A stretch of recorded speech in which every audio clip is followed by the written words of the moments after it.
I want to do a breakdown of the Knicks and Cavs series. This to me is probably one of the most intriguing series of the first round, or maybe even the most intriguing matchup.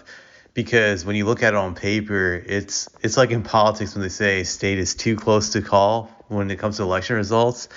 I feel this is very similar to this. It's a hard series to pick. It could go either way, but I just like to do a breakdown of both teams before I make a prediction. So let's start with the Knicks. They are ranked 11th in offense for this year at 116 points per game, and defensively they ranked 13th.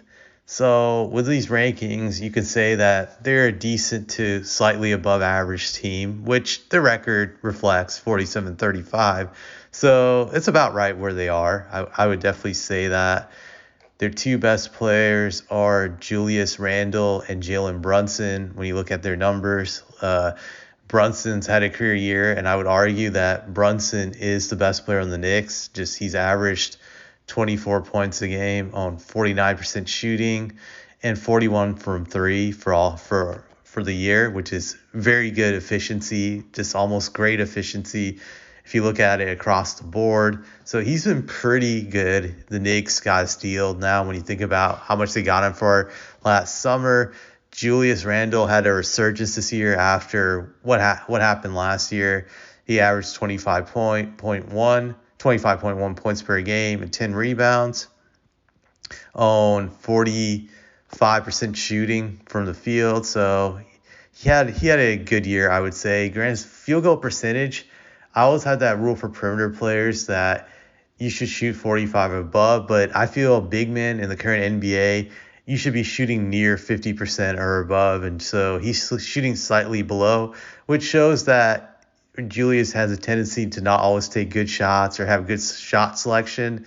That's something to look out for in the series. That could be his undoing if he's not careful in this series. So those are the Knicks' two top guys. I think the one guy to pay attention to on the Knicks is RJ Barrett. I feel this guy has always underachieved for his career, knowing where he was drafted at being the number 3 pick. Granted, the guys above him are a lot better. They were all-star talents, but if you think about Zion, hasn't really played any games, and Ja is a mental screw loose despite being a superstar in my eyes. So RJ still has pressure in my eyes to live up to that third spot. Just he hasn't lived up to it the last few years. I say this because I don't see really any improvements in his game from like 2 years ago even. I just don't see the leaps that a player is supposed to be making at this point in time in their career. He's just stayed the same player. So I think that's kind of disturbing if you're a Knicks fan, just that there has been no improvement. He's very inefficient. That's one of my biggest qualms with him. He averaged nearly 20 points a game this year, but he shot 43 from the field and 31 overall from three. So I felt that overall he shot terrible percentages. Just he's very inefficient. That's one of his weaknesses. Now, there's another guy the Knicks have picked up since the All-Star break during the trade deadline. That was Josh Hart. And I think he's been a great addition to the team. He's averaging 10 points a game, and he's doing it on overall 58% from the field, which is ridiculously high. And he's shooting 51 from three. So he's been on fire these last 20. Well, he's played 25 games with the Knicks. That he's been on amazing fire. And you just look at the other guys like Quentin Grimes, Emmanuel Quickly. They've all had good seasons. They're all just valuable players for the Knicks. I would say the Knicks are kind of weak when it comes to their bigs. They have Mitchell Robinson. I would say weak outside of Julius. They have Mitch, and outside of Mitch, you don't have really a good backup center. Obi Toppin is a very good offensive player when he plays, but he's terrible defensively from what I've seen. So the Knicks are a very intriguing team. They're a streaky team. There are times when they look really good, and there's times when they look really bad, hence their record. Let's look at the Cavs. So from what I see of the Cavs, they finished the year with 51 wins. They were ranked number 1 in defense. So that means they're a defensive juggernaut. Doesn't surprise me with their two bigs and Jared Allen and Mobley. They're also ranked 25th in offense.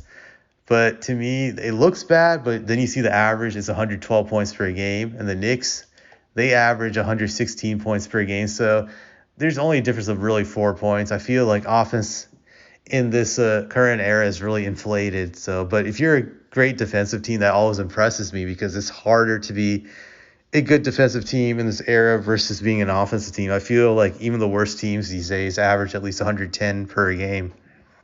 So that's what I feel about that. And when you look at their record, they're above 50 wins, which I always see as a sign of a good team, at least an above average team. So they know how to be consistent with their execution and what it takes to win a lot of these games. So you see their top guys. Obviously, Donovan Mitchell is their best player. He's averaged 28 points, 48 overall from the field, and 38 from three. So above average field goal percentage. He's been efficient this year, so he's had a really good year. Legit all-star season by him. Darius Garland is also another valuable player they have.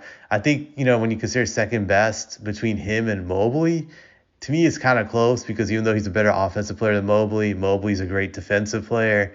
So I feel like they're 2A and 2B when I look at them.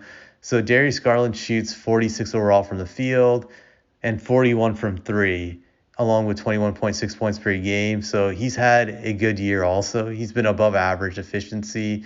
You give him props for that.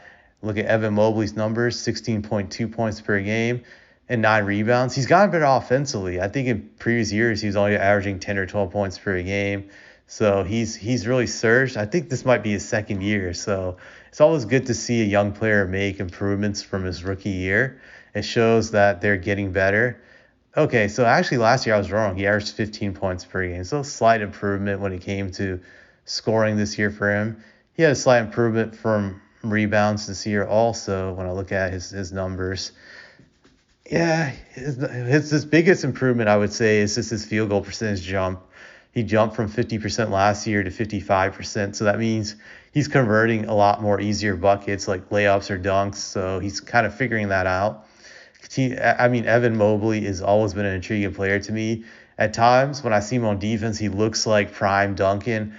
Definitely not on the offensive end, but on the defensive end, he reminds me of Tim Duncan a lot. The way he switches, the way he moves. So he already knows how to impact games defensively. Could he be a great player one day if he improves offensively? Yeah, I feel he could. But it remains to see if he can make that jump to being a guy who scores 20 or more per game. We'll definitely see that in a few years, but to me, he's a very intriguing young talent, a guy to watch and monitor for the next few more years to see if he can make jumps in his game. Jared Allen is averaging nearly a double-double this year, 14.3 points per game, 9.8 rebounds. He's shooting a ridiculous 64%. A lot of those are dunks and putbacks and layups. I'm sure of that. And he's averaging 1.2 blocks, but he's a real monster on the boards. This guy is incredible. Averaging nearly a double-double a game. One of the key pieces of the Cavs, so he's really up there in importance. And so the other key guy on the Cavs is Caris LeVert. He's averaging 12.1 points a game. He's inefficient with 43% overall from the field, but he's a very good three-point shooter, averaging 39% overall from the field. So those are really the Cavs' best players. After that, it's just Cedi Osman, I would say, is probably their best reserve coming off the bench. And the rest of the role players are just, iffy and, just about the same level, basically. And so that's what I look at now for the Cavs to win this series. I feel they're gonna have to go after Jalen Brunson. I think he's really the key to the Knicks, basically. Just they have to force someone else to beat them. I don't know how they're going to defend Jalen Brunson. What's their schemes? Last year, Jalen did go off against Donovan Mitchell in the playoffs. I don't remember how many times they're switched on each other, but he outplayed Donovan Mitchell by a huge margin, so he's definitely going to have that confidence when he sees him. he's not going to be faced by him. But I think they're either going to have to go after him or they're going to have to take out Julius Randle. I don't trust Julius Randle. That's the biggest issue with me picking the Knicks is Julius Randle. I still remember what happened 2 years ago against the Hawks, how he disappeared. Granted, this year he has Jalen Brunson. He didn't have that a few years ago, so that makes a huge difference. But to me, Julius is always questionable. You just don't know what you're going to get with him. Just my friend calls him Julius Random because he is really random. Like just one game he could look like a great player and he could have a streak of 10, 12 games where he looks great. Then he'll follow up with a few games where he just looks subpar. So this guy is kind of wildly consistent in a streaky way. I don't trust him. I think the Cavs will take him out. I think they have the personnel to slow him down and guard him. I think Jalen Brunson's a challenge, but you could have a series where Jalen Brunson goes off now, I believe, and that the Cavs could just slow down Julius Randle, and that would be good enough to win. So it really comes down to that. I think the Knicks have more perimeter firepower than the Cavs when you look at the overall depth of the team, but it'll be very interesting. I think another key piece of the Knicks is R.J. Barrett. This guy has always been underachieving, like I said. So he may want to force RJ to be the guy in the series if you can somehow slow down those two main guys. And I think if that happens, the Knicks are definitely going to lose. Now, for the Knicks to beat the Cavs, you need to slow down Donovan Mitchell, obviously, and Darius Garland. Those guys are the two best players on the Cavaliers, at least offensively, I would say. I wouldn't say overall Darius Garland's the best, but you get what I'm saying. For them to slow them down, you're really going to need guys to step up defensively, whether it's RJ or just Quentin Grimes, those guys quickly, they all have to make that effort to dig in. And that's going to be interesting. I don't know if they'll be able to slow them down, but as weird as it sounds, I think the Cavs have a better chance at slowing down at least one of the Knicks' top two guys versus the Knicks slowing down the Cavs' top two guys. I think the Cavs can take out Julius Randle. I really do believe that. I think they can slow him down, and if they do, I think they'll win this series. This could go the distance, but I'm going to pick the Cavs. I have the Cavs winning this series. I have them winning the series, and I'm going to put a number on it. 6 games. So you heard it here.